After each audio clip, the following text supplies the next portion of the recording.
تھوڑا سا وقت نکال کر خالی جمعہ والا نہیں، جمعے کا آنا نفع سے خالی نہیں ہے، لیکن اگر اکیلے آپ آ جائیں کبھی تو وہ آنا آپ کا 16 آنا ہوگا انشاءاللہ۔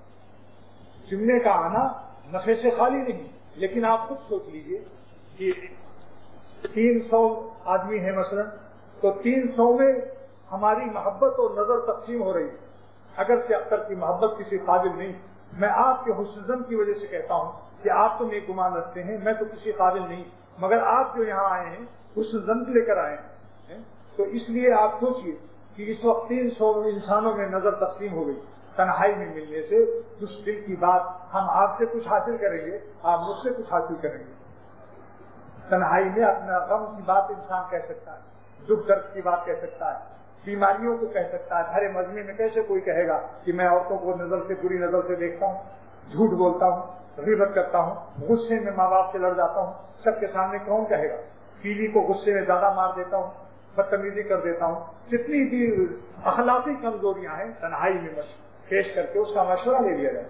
میں پیر بنانے کو نہیں کہہ رہا ہوں، پھر سمجھ لیجیے کہ آپ سوچیں گے خانقاہ میں جاتی ہی کوئی مشین ہے کچھ آٹومیٹک وہ ہم کو مرید بنا دے گی، ایسی کوئی مشین میرے پاس نہیں۔ مرشید بنانا مشورہ لینے میں کیا ہے، اور کوئی بہتر مشورہ دینے والا وہاں چلے جائیے۔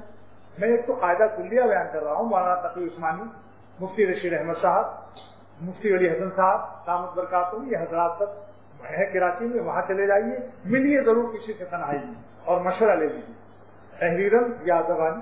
انشاءاللہ تعالیٰ ایک ملاقات جمعے والی، ایک ملاقات درمیان ہفتے کی، بشرطے کہ وہ مجمع مشورہ کر کے جماعت سے نہ آئیے، کیونکہ آپ نے ان سے کہا 10-20 سے کہا بھائی چلو چلنا ہے، اب 20 آدمی پھر جمع ہو۔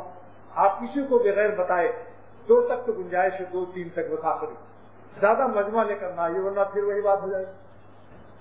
بس یہ انشاءاللہ تعالیٰ اگر 2 کام کر لیا، جمعہ اور درمیان میں ایک دفعہ اور مشورہ کر لیجیے اور کچھ ان کا نام لے لیجیے، انشاءاللہ تعالیٰ حالت بدل جائے گی۔ اور گناہ چھوڑنا جو آج مشکل ہے، آج جو مشکل لگتا ہے، انشاءاللہ گناہ چھوڑنا بھی آسان ہو جائے گا۔